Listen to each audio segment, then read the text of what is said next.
여러분 안녕하세요. 2주차 한글에 의해 한글 창제 배경 및 원리에 대해서 강의를 하게 된 한하림이라고 합니다. 네, 이번 시간에는 한글 창제의 역사적 배경에 대해서 함께 살펴볼 건데요. 여러분 모두 다 한글 알고 계시죠? 여러분들 우리 한글 쓸 때마다 어떤 것을 느끼시나요? 사실 이 한글에는요, 세종대왕의 애민정식, 즉 백성을 사랑하는 그 마음이 가득하게 담겨 있습니다. 사실은 우리가 한글이 만들어지기 이전에는 바로 중국의 한자를 활용했습니다. 이두 중심의 차자 사용으로 문자를 기록하는 그러한 관습이 있었습니다. 하지만 여러분들, 이두는 주로 누가 사용했을까요? 네, 맞습니다. 주로 정부의 일을 하는 이 관리들이 행정문서를 기록하는데 이두를 사용해서 그 일들을 기록했습니다. 예를 들어서 등을이라고 했을 때 이 한자의 음가를 이용을 해서 듣는다, 들을 수 있다의 이 듣다의 들을 제시를 하고요. 을랑이라고 해서 하거들랑라고 하는 이런 어떤 사투리, 어떤 구어의 이 음가를 표시하기도 했습니다. 하지만 여러분들 이두의 가장 큰 약점은 무엇이었을까요? 그렇죠. 바로 말은 우리가 하고 있는 이 한국어인데 이 문자는 중국의 문자라는 거였어요. 여러분, 이 한자는 사실은 익히기가 굉장히 어려웠습니다. 왜냐하면 상형 문자이기 때문에 이 한자를 익히고 자유롭게 이 한자로 글을 지을 수 있는 사람들이 많이 없었어요.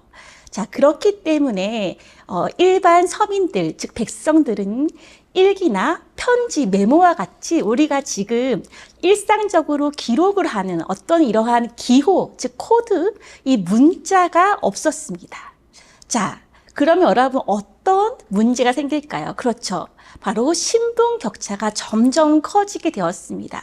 즉 권력을 갖고 있는 이 계층과 일반 백성들 사이에 지식의 공유가 절대 되지 않았기 때문에 이 신분의 격차가 점점 커지고 또 어떤 문제가 있었을까요? 여러분들 그런 우리가 메신저나 인터넷으로 글을 쓸 수 없다고 생각을 해봅시다. 어떤 문제가 있나요? 그렇죠. 삶의 질이 굉장히 떨어지겠죠. 그렇기 때문에 백성들의 일반적으로 살 수 있는 그런 삶의 어떤 풍요로움에 있어서도 좀 많은 문제가 있었습니다. 사실은 세종대왕은 그러한 점들을 굉장히 안타깝게 여겼어요. 그래서 이 한글을 창제하게 되었습니다. 그것을 알 수 있는 대표적인 일화가 있습니다. 사실 세종대왕이 이제 왕이 되었을 때 어떤 에피소드가 있었냐면 아들이 아버지를 죽인 사건이 일어나요. 그런데 그것에 대해서 이제 큰 충격을 받은 세종대왕이 이 백성들을 가르치려고 효행록이라고 하는 책을 이제 하고 이렇게 만들어서 배포하고 싶은데 한자를 모르기 때문에 이 백성들에게 이것을 함부로 배포할 수가 없었습니다. 어쨌든 이러한 문제들을 세종대왕이 점점 경험하게 되면서 한자로 된 이 한문이 아니라 우리말을 소리 그대로 옮길 수 있는 새로운 문자가 필요하다라고 생각을 하게 된 거죠. 그래서 여러분들 한글 창제 이후에는 바로 한자는 공적인 문서에 주로 쓰여지게 되고요. 이 한글은 바로 민중들의 글자, 즉 사적인 백성들의 편지나 소설에 사용되게 됩니다. 두 번째 역사적 배경을 한번 살펴보도록 합시다.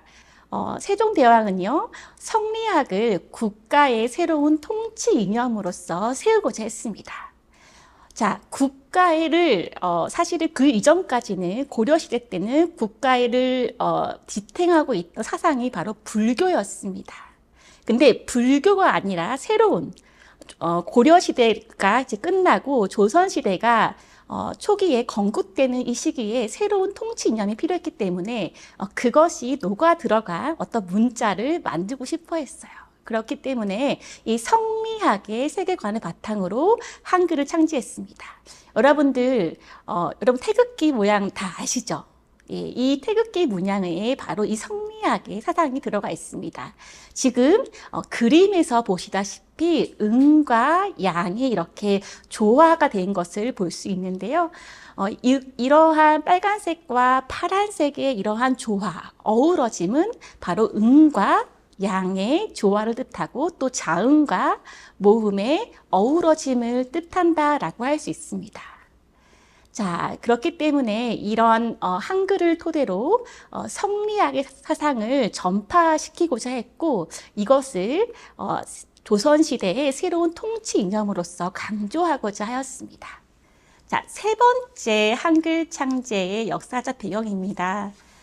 사실은 우리가 한국어, 즉 말은 지금하고 그렇게 큰 차이가 나지는 않았어요. 자, 그런데 이 문자가 없었기 때문에 우리나라의 발전이 더디다고 세종은 생각을 했습니다. 당시에 동아시아 문자사를 살펴보면은 우리나라만의 고유한 문자가 필요하다는 생각을 할 수밖에 없었는데요. 일단은 한자를 보시면은 이 표의 문자, 여러분 표의 문자 혹시 아시나요? 네, 바로 의미를 담은 글자라는 것이죠. 이 의미를 담은 이 문자인 한자를 대신할 수 있는 우리말, 즉, 우리가 사용하고 있는 이 한국어를 담을 수 있는 이런 어떤 그릇, 즉, 문자가 필요하다. 즉, 근데 그것은 한자와는 달라야 한다는 것이었어요. 우리가 아까 이두의 표기에서 봤듯이 한자로 우리의 음가, 즉, 우리의 말소리를 담아내는 것은 굉장히 어려운 일이었기 때문에 우리말의 독창적인 어떤 표음 문자를 개발하고자 하였습니다. 자, 지금 보시는 이 그림은요, 바로 각골 문자입니다. 동아시아의 고대 상형 문자인데요, 바로 한자의 그런 근원이 되었습니다. 이 각골 문자로 인해서 이제 동아시아에도 이러한 표의 문자를 따라서 한 그런 글자들이 많았는데, 이러한 문자들은 음가를 정확히 쓸 수 없다는 그런 한계가 있었죠. 그래서 독창적인 표음 문자를 개발하고자 하였습니다. 예, 마침내 세종실록 1443년 12월 30일자의 기록에 보면 이제 이러한 역사적인 배경을 통해서 한글이 창제된 그런 기록이 나옵니다. 이달에 임금이 친히 언문 28자를 지었다. 그 글자가 옛 글자를 본떠쓰며 초성과 중성, 종성으로 나뉜 것을 합쳐서 글자를 이루었다. 한자와 한간에 쓰이는 우리말에 모두 쓸 수 있고 글자는 간단하지만 전환이 무궁하다. 이를 훈민정음이라 이른다. 여러분, 우리 이 세종실록의 기사에서 핵심어를 딱 하나만 꼽자면 뭐라고 생각하십니까?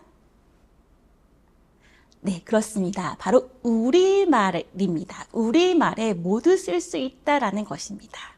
그래서 우리 한글의 어떤 조합의 원리가 여기에서도 나오는데요. 글자는 간단하지만 전환, 즉 자음과 모음을 사용해서 여러 가지 글자를 조합할 수 있는 이러한 전환이 끝이 없다. 얼마든지 가능하다라고 이야기를 하고 있습니다. 자, 그래서 이렇게 훈민정은 28개의 자모가 탄생됩니다. 자음은 총 17개, 모음은 총 11개입니다.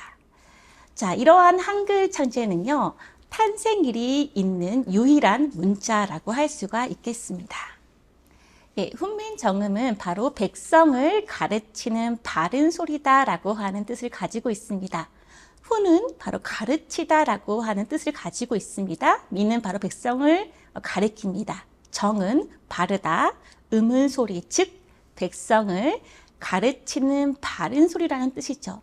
여러분, 훈민정음을 그래서 우리가 이 훈민정음이라고 하는 이 이름의 뜻에서 알 수 있듯이 세종이 얼마나 백성들을 생각하고 또 사랑하고 또 백성들의 삶에서 한자가 아닌 한문이 아닌 한글을 새롭게 배움으로써 그들의 삶이 정말 나아지기를 바라는 그런 세종의 백성을 정말 생각하는 마음들을 우리가 살펴볼 수가 있습니다. 자, 이 훈민정음 해례본의 서문은 너무나 유명합니다. 여러분들이 조금 기억해도 좋을 것 같습니다. 제가 한번 읽어보겠습니다. 나란 말이 중국과 달라 한문 한자와 서로 통하지 아니하므로 어리석은 백성들이 말하고자 하는 바가 있어도 끝내 제 뜻을 펼치지 못하는 사람이 많다. 여러분 여기에서 이때 어리석은 백성이라고 하는 것은 단순히 네가 정말 뭔가 잘 모른다 이렇게 약간 그런 어떤 뉘앙스가 아니라 되게 애달픈 어떤 그런 마음이 이렇게 포함된 거예요. 즉, 이 백성들을 생각할 때 긍휼한, 뭔가 불쌍하게 여기는 그런 마음이 포함된 그런 뜻입니다. 즉, 정말로 이 백성들이 자기의 뜻을 제대로 펼치지 못한다. 내가 이를 불쌍하게 여겨서, 즉, 긍휼하게 여겨서 새로 28글자를 만드니 사람마다 하여금 쉽게 익혀서 날마다 쓰며 편하게 하고자 할 따름이다. 자, 여러분, 우리 이 훈민정음 해례본의 서문에서도 핵심어를 한번 찾아봅시다. 예, 여러분 찾으셨나요? 예, 이 핵심어는 두 글자입니다. 네, 바로 쉽게입니다. 자, 사람마다 하여금 쉽게 익혀서 그 다음에 좀 비슷한 그 부사어로 편하게 하고자 이렇게 있죠. 자, 쉽다, 편하다. 바로 세종이 어떤 문자, 즉 한자와 구별되는 어떤 문자를 만들고자 하였는지 여러분 바로 그 세종의 그 깊은 마음이 여러분들도 헤아려 주십니까? 바로 이 훈민정음 해례본의 서문에 쉽고 편하게 쓸 수 있는 문자인 한글의 특성이 잘 나타나 있습니다.